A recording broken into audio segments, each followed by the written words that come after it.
Hello guys, in this video I'm going to show you how to create triggers in the Slack app. But before that, don't forget to subscribe, leave a comment down below, because at 10,000 subscribers I'm going to show you my whole YouTube revenue statistics and growth strategy. So without further ado, let's just jump right into it. First we have to open up the Slack app. And here it usually opens up in the home menu, where we have our channels and our direct messages. From here we just have to tap on a channel that we want to add a trigger to. Then we tap on Connect Apps.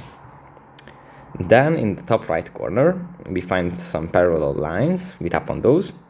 Then we tap on Build. And after this, in this list, we just have to scroll down, find the triggers section, tap on it. And here we get a description of how to create triggers, different kinds of trigger types that we can use, and some other videos that help us understand how to do these things. So that's pretty much it for this video. Hope it was helpful for you guys, and I'll see you in the next one.